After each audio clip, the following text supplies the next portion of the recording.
Buenos días. Buen día, doctor. Buenos días, doctor.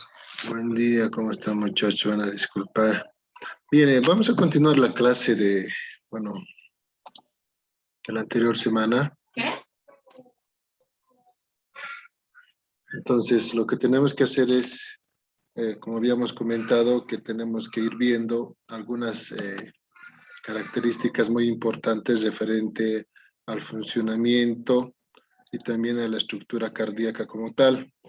Ya habíamos incluso hablado de algunas características propias del corazón, como ser las presiones que se manejan a nivel de las cavidades, ¿no? Tanto en aurículas como también ventrículos.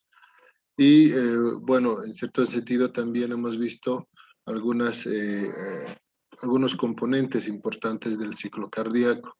Recordemos que el ciclo cardíaco es nada más que todos los procesos o cambios que se pueden ocurrir a nivel de lo que es el volumen y también a nivel de las presiones en las cavidades como tal. Algo importante que tenemos que tomar en cuenta es que nosotros tenemos que ir viendo poco a poco las diferentes también características en cuanto a lo que son los cambios de volumen. Ya habíamos comentado que, bueno, el ciclo cardíaco, si bien tiene una etapa de relajación donde se va a llevar a cabo el llenado de los ventrículos, como vemos acá en la imagen, posteriormente este llenado en algún momento tiene que ser expulsado durante la fase de inyección. Pero si recordamos bien, el volumen o la cantidad de sangre que tiene que existir siempre es de 120 ml para posteriormente expulsarse un porcentaje que representa los 70 ml y dejar una cantidad de volumen que posteriormente se va nuevamente a llenar con un nuevo ciclo de llenado auricular para posteriormente pasar a ventrículos, que representaría, bueno, el volumen que queda en ventrículos de un 50 ml aproximadamente, ¿no? Entonces también en la anterior clase habíamos comentado acerca del primer y segundo ruido cardíaco, que son ruidos cardíacos normales, desde el mismo hecho de tener un cierre de las válvulas auricoventriculares, que representa el primer ruido cardíaco, y el segundo ruido cardíaco, que está representado por el cierre de las válvulas aórtica y pulmonar, ¿no? Entonces, primer ruido, cierre de las válvulas auricoventriculares, mitral y tricúspide. Segundo ruido, cierre de las válvulas semilunares o sigmoideas, aórtica y pulmonar. Bien, entonces, esta imagen es un poquito compleja, pero nos explica todo lo referente a los cambios de volumen y a los cambios de presión que existen en el ciclo cardíaco. Un ejemplo, la línea azul que estamos viendo en la parte inferior nos representa el volumen. Y si recordamos bien, les comentaba que el volumen aproximadamente oscila entre 120 ml una vez que se produce el llenado completo de los ventrículos. Y la línea roja que vemos acá nos representa la presión, ¿no? Las diferentes presiones que van a existir a nivel de lo que corresponde el ventrículo. Si bien la línea roja y la línea azul representan el volumen y las presiones en los ventrículos, que son los más importantes, la línea discontinua negra que vemos acá nos representa la presión de lo que corresponde a las aurículas. Si vemos, la presión de las aurículas va desde 0 hasta 8, hasta 10 en algunos casos, hablando del ventrículo izquierdo, pero les recalco, la mayor presión se va a llevar a cabo desde luego en los ventrículos. Por eso habíamos hablado y en un inicio que los ventrículos tienen una estructura mucho más compleja que las aurículas en cuanto a lo que es la musculatura, ¿no? La musculatura que en cierto sentido le va a dar esa cualidad de poder contraerse de forma mucho más enérgica y mucho más potente y poder destinar así los diferentes flujos, ya sean a nivel ventricular derecho o izquierdo, sobre todo en nuestro organismo. Bien, entonces, si vemos acá, vamos a ir viendo punto por punto. La línea roja nos está mostrando el cierre de las válvulas AB. Acá podemos ver el cierre de las válvulas auricoventriculares, donde una vez que se produce el cierre de las válvulas auricoventriculares, que está representada por esta línea o esta flecha negra, nos está mostrando que la línea roja, bueno, va ascendiendo, que quiere decir que va aumentando la presión. Pero a medida que va aumentando la presión, fíjense, el volumen que estaba a 120 ml va bajando. ¿Eso qué quiere decir? Que la presión que se intensifica a nivel de cualquiera de los ventrículos, hablemos del ventrículo izquierdo, que es desde luego el más importante dentro del trabajo cardíaco como tal.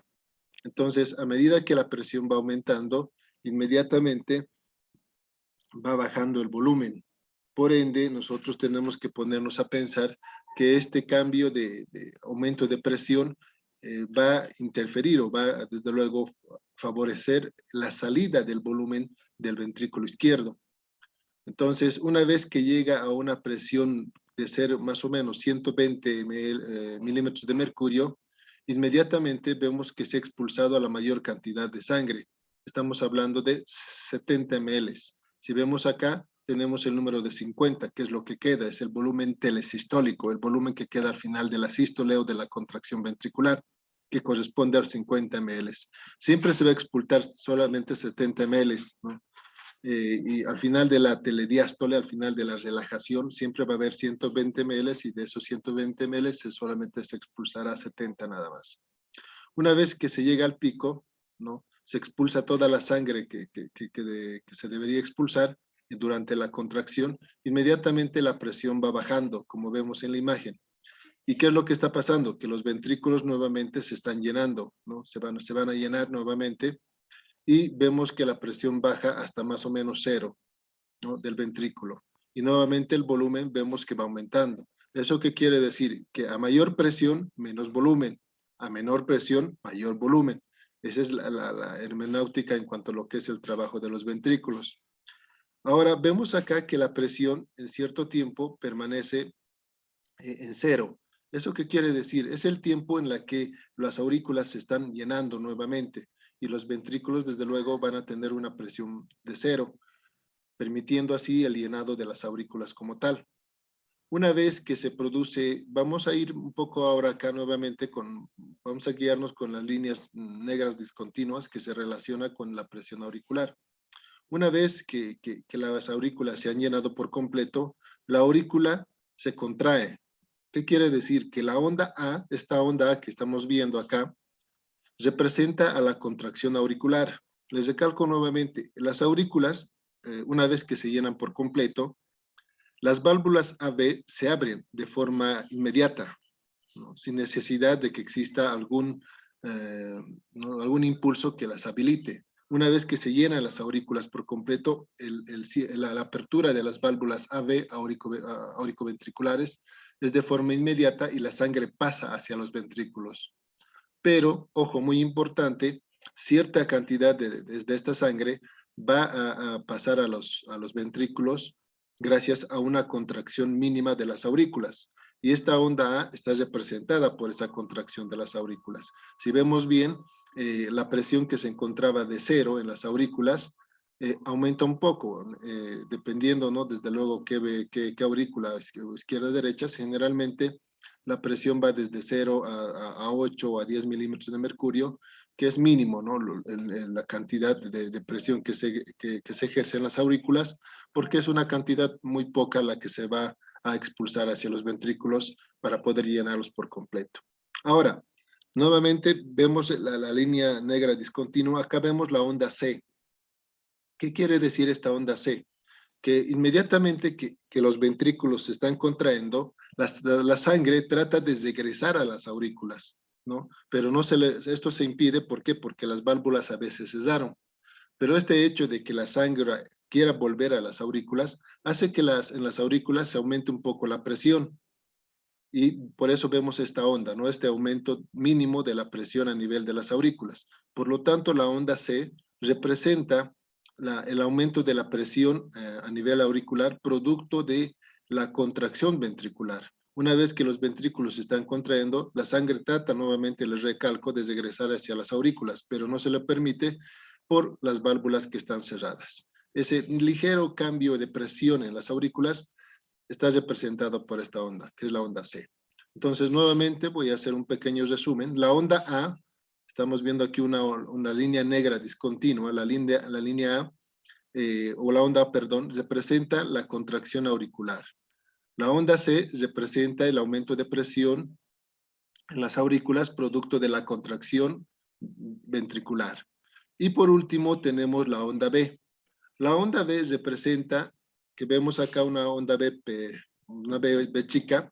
Esta onda B representa la contracción, perdón, no es la contracción, es el aumento de la presión producto de un nuevo llenado auricular. Cuando las aurículas se vuelven a llenar nuevamente, inmediatamente, una vez que los ventrículos se cerraron, acá estamos viendo que la presión baja por completo de los ventrículos e inmediatamente ya se expulsó toda la sangre, se cierran las válvulas AB y nuevamente se produce el llenado de las aurículas. Ese llenado súbito o el ingreso súbito de la sangre hacia las aurículas va a aumentar ligeramente la presión y eso va desde luego formarnos esta pequeña onda, la onda B. Estas tres ondas son importantes para poder entender un poco acerca de lo que corresponde en los cambios de presiones en las aurículas. Un minuto, chicos.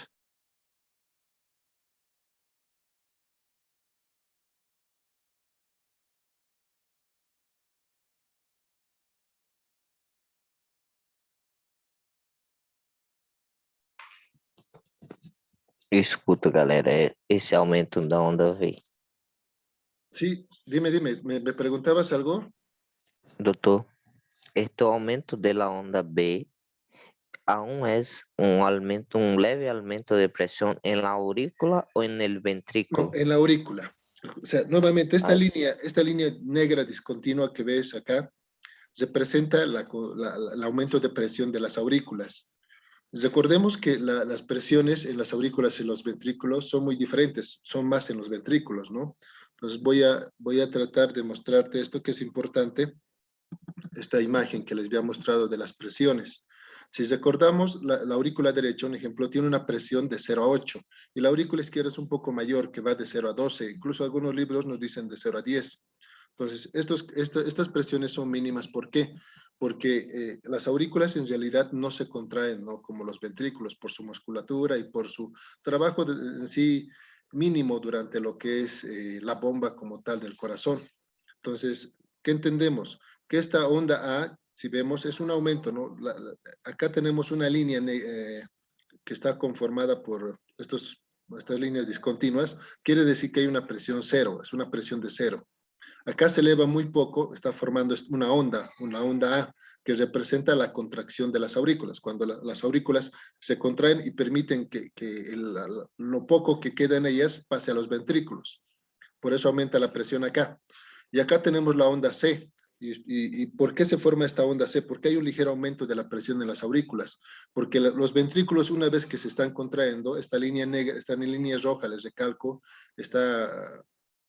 se presenta el aumento de presión en los ventrículos. Entonces, una vez que se están contrayendo los ventrículos, se está aumentando la presión en estos, la sangre trata de regresar a las aurículas.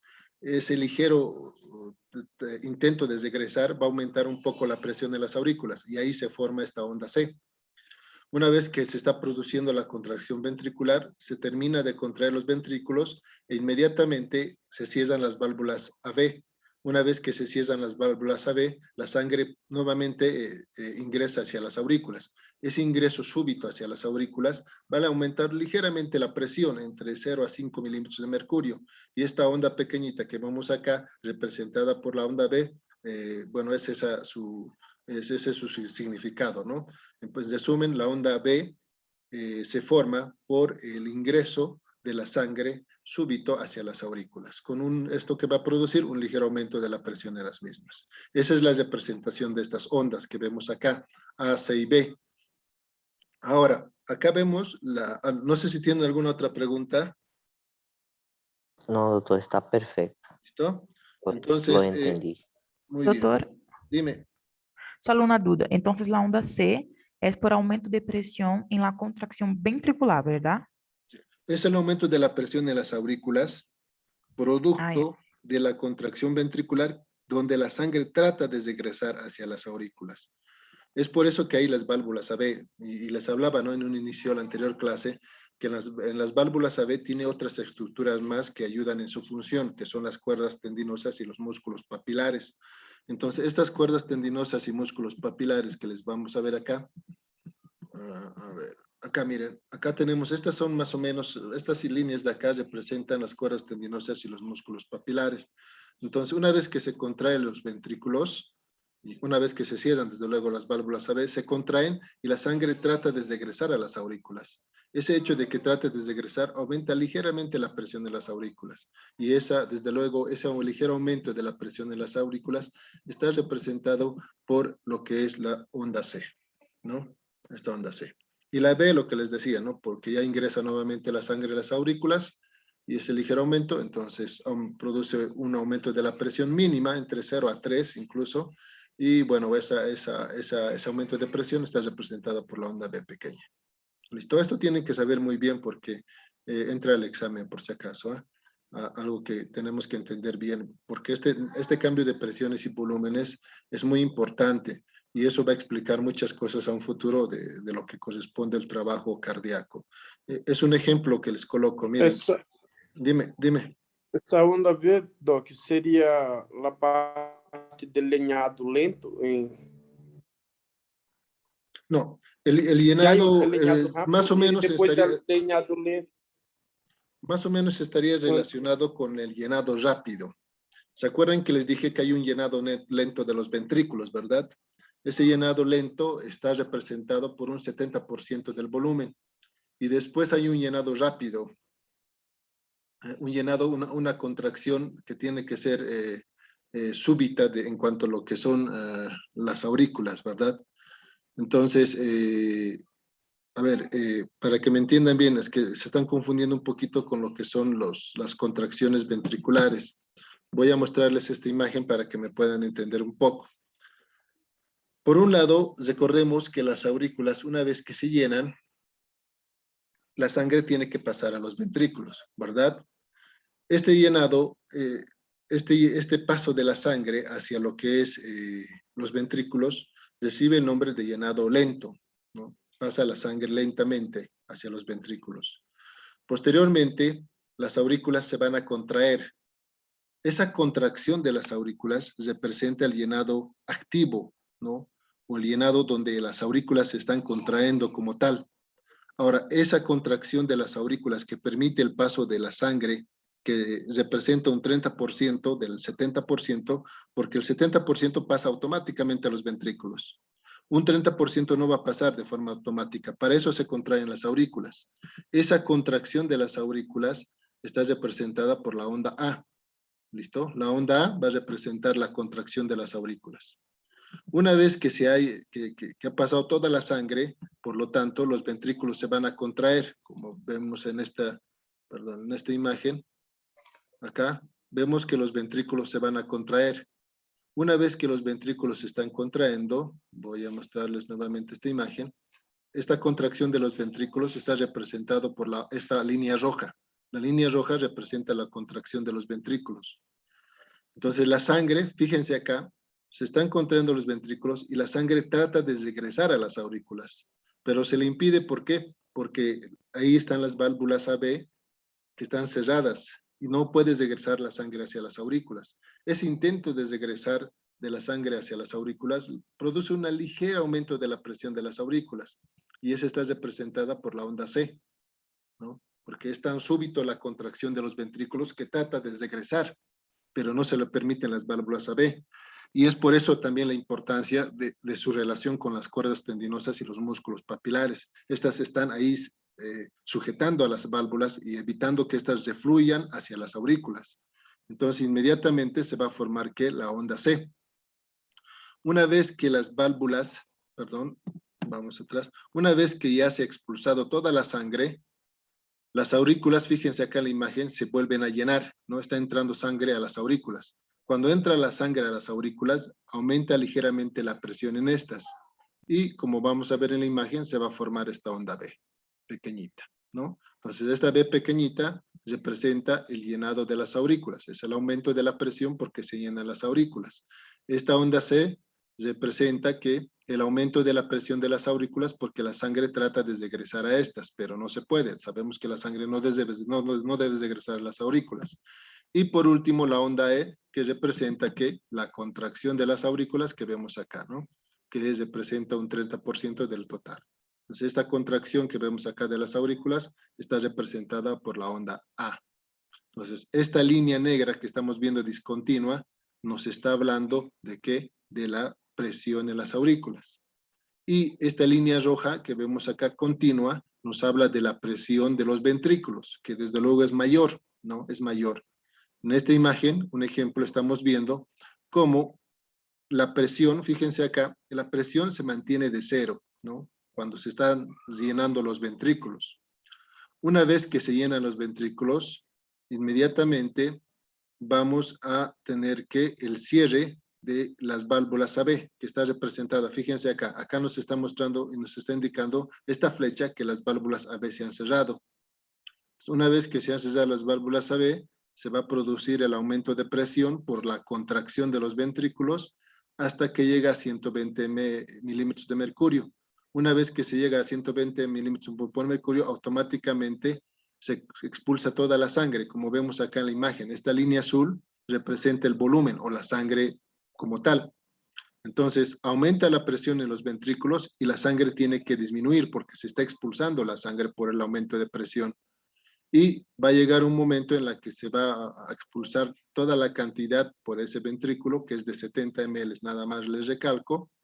Y una vez que se llega a expulsar todo, se va a producir nuevamente otro ciclo de llenado. Entonces acá se abren las válvulas AB. Se ha expulsado toda la sangre, se cierra desde luego acá las válvulas sigmoideas o semilunares, y inmediatamente se va a producir nuevamente la apertura de las válvulas AB para un nuevo llenado como tal. Entonces acá el volumen, les recalco, está más o menos 120 ml. Entonces, una vez que se produce la contracción, hay un cambio súbito en esos 120 ml porque se va a llevar a cabo la expulsión. Y inmediatamente el volumen va bajando a medida que va produciéndose la contracción y el aumento de la presión como tal. Se expulsa todo y solamente queda 50 ml. Y nuevamente se vuelve a llenar durante la fase de relajación ventricular y otra vez se vuelve a expulsar la sangre durante otra contracción. Entonces acá estamos viendo una contracción y acá otra contracción. Esas son estas ondas que estamos viendo representadas por la línea roja que nada más nos menciona la relación que existe en cuanto a lo que es la presión ventricular. ¿Listo? ¿Han entendido ahora? No sé si tienen alguna pregunta. Es un poco complejo, pero bueno, hay que tratar de entenderlo un poco. Está perfecto. Bien, entonces, esta imagen que les estoy mostrando también nos habla, en resumen, de lo que hemos visto. Miren acá. Por un lado, esta línea vertical nos está hablando de las presiones, ¿no? La presión del ventrículo izquierdo. Como les decía, bueno, la presión va a variar de un ventrículo a otro y estamos hablando más que todo del lado izquierdo por su importancia y también por las grandes presiones que se manejan en esta cavidad. Y en la parte inferior vamos a ver que está representada por el volumen, ¿no? 50 ml, 70, 20, 90, 110 y acá más o menos 120 ml. Entonces, vemos acá que la válvula mitral se abre. ¿Qué quiere decir? Que se está llenando de volumen. Entonces, lo que tenía 50 va aumentando a 70, 90, 110 y 120. Entonces, una vez que ya tenemos 120 ml, la válvula mitral se va a cesar. Se tiene que cesar, ¿para qué? Para dar paso a la contracción ventricular y evitar que la sangre regrese a la aurícula. Entonces, inmediatamente que se cierra la válvula mitral, se va a producir ¿qué? La fase de contracción. Entonces, la presión va aumentando poco a poco. Va aumentando poco a poco hasta que la válvula AB se abre. Una vez que se abre la válvula AB, se va expulsando la sangre y la presión sigue aumentando hasta llegar más o menos a 120 ml que vemos acá, milímetros de mercurio, pero 120 milímetros de mercurio. Si recordamos, cuando hablamos de la presión sistólica del ventrículo izquierdo, mencionábamos que tenía una presión de 80 milímetros de mercurio en diástole y en sístole más o menos 120 a 140 milímetros de mercurio. Entonces, inmediatamente que se llega a vencer la presión de la aorta, se expulsa la sangre, ¿no? Se expulsa la sangre. Pero cuando se está expulsando la sangre, fíjense acá, el volumen que era de 120 ml va bajando, ¿no? Fíjense la flecha, va bajando hasta llegar a 50, ¿no? Nuevamente. Una vez que se ha expulsado toda la sangre por el aumento de presión, se cierra la válvula auriculoventricular y nuevamente la presión tiende a caer, ¿no? Hasta nuevamente estar en una presión de 0 y permitir nuevamente el llenado del ventrículo izquierdo. Es así, en resumen, a medida que aumenta el llenado, a medida que aumenta la presión, va disminuyendo el volumen. Una vez que se expulsa toda la sangre, la presión va bajando nuevamente para que se pueda llenar este ventrículo, ¿no? Esa es la relación que tiene que existir. O sea, todo esto que estamos hablando se relaciona con el ciclo cardíaco. Les había comentado que el ciclo cardíaco son todos los cambios que existen en cuanto a lo que es una contracción a otra. Esos cambios se relacionan con los cambios de presión y los cambios de volumen que van a existir durante lo que es una contracción cardíaca. Generalmente la contracción cardíaca se va a llevar a cabo cuando existen 120 ml. Si existe 120 ml en el ventrículo, automáticamente se va a expulsar por el aumento de presión 70 ml y va a quedar 50 ml siempre durante lo que es la final de la contracción ventricular o durante lo que es la telesístole, ¿no? La telesístole quiere decir final de contracción y por lo tanto el volumen que queda durante la contracción es de 50 ml siempre. Bien, ¿alguna otra pregunta, chicos, para que podamos continuar? No, doctor. Bien, entonces vamos a ir viendo ahora algunos puntos importantes referentes a qué, al primer y segundo ruido cardíaco. Ya habíamos hablado sobre este punto. El primer ruido cardíaco que está representado por el cierre de las válvulas auriculoventriculares. El segundo ruido cardíaco que está representado por el cierre de las válvulas semilunares, ¿no? Entonces, nosotros siempre tenemos que tener en cuenta que el cierre de las válvulas AB y el cierre de las válvulas semilunares van a producir dos ruidos, que en términos, bueno, prácticos lo mencionamos como loop, primer ruido cardíaco, y dub, el segundo ruido cardíaco. O sea, ¿qué quiere decir? ¿Cómo van a escuchar ustedes durante la auscultación cardíaca? Loop, dub, loop, dub, loop, dub, loop, dub.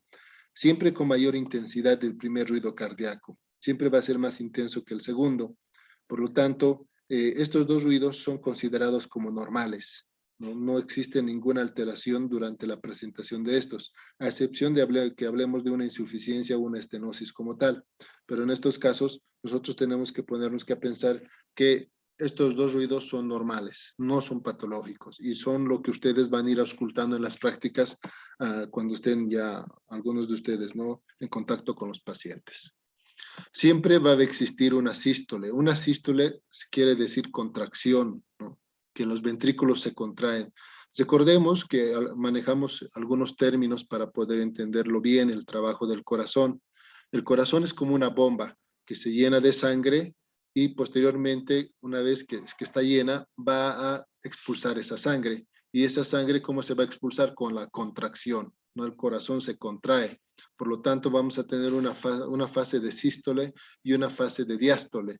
Diástole, que es de relajación o es un tiempo de llenado, y sístole, que es una fase de contracción o una fase de expulsión de la sangre por las grandes arterias, ¿no? Ya sea pulmonar, que se relaciona con el ventrículo derecho, y ya sea aórtica, que se relaciona con el ventrículo izquierdo.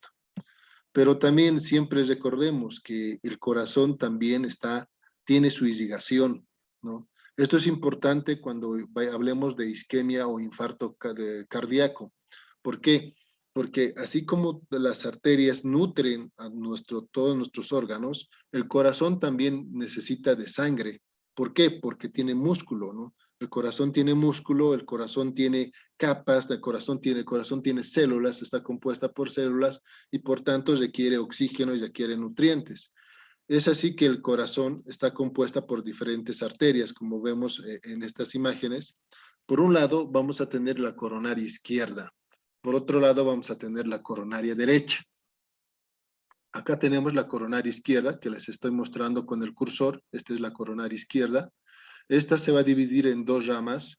Una que va a ser la circunfleja, que va a irrigar más que todo la cara lateral y parte de la cara posterior del corazón, como podemos ver acá. Y por otro lado tenemos la arteria descendente. Esta es la descendente o descendente anterior o DA, que va a irrigar desde luego la cara anterior del ventrículo izquierdo, como vemos en su mayoría, y también la punta del corazón, como vemos acá. Entonces, esto es importante ¿para qué? Porque en algún momento cuando yo tengo un paciente que tenga algún grado de supradesnivel o en todo caso un aumento de lo que es el segmento ST en cuanto a nivel, inmediatamente pensaremos que el paciente está sufriendo de un infarto agudo de miocardio o una lesión o una injuria cardíaca. Por lo tanto, si yo veo que en el electrocardiograma algunos cambios en las derivaciones como ser B1, B2, B4, B3, D1 a BL, B5 y B6, entonces puedo pensar que alguna de estas arterias, ya sea la circunfleja o la descendente anterior, están teniendo algún grado de obstrucción en la luz de las arterias como tal. Es muy importante saber que si la luz de las arterias, ya sea circunfleja, descendente anterior o la propia coronaria, se obstruye, esto va a condicionar una disminución en el flujo de la sangre en una área específica del corazón. Entonces, el ventrículo izquierdo es el que se va a infartar más. ¿Por qué? Porque tiene más músculo. Al tener más músculo, tiene más células.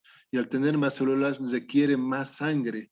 Por lo tanto, eso conlleva que nosotros pensemos en que esta área del corazón tiene que, desde luego, siempre estar irrigada, ¿no? Ahora, un ejemplo, si alguna arteria de otro lugar se obstruye, esto no va a implicar mayor relevancia en el sentido de compararlo con el corazón, porque el corazón, una vez que tiene este trastorno en su flujo, va a empezar a fallar como bomba, va a tener alguna alteración en su contracción y eso va a implicar que el porcentaje de volumen de sangre que expulsa el ventrículo izquierdo o el derecho sea afectado y que desde luego produzca cambios a nivel orgánico como tal. Por otro lado, tenemos esta otra arteria que es importante, que es la coronaria derecha. Entonces, no se olviden, la irrigación del corazón está compuesta por la coronaria izquierda, esta que va a dar origen a dos ramas, una circunfleja y la otra la descendente anterior. Y acá tenemos la coronaria derecha.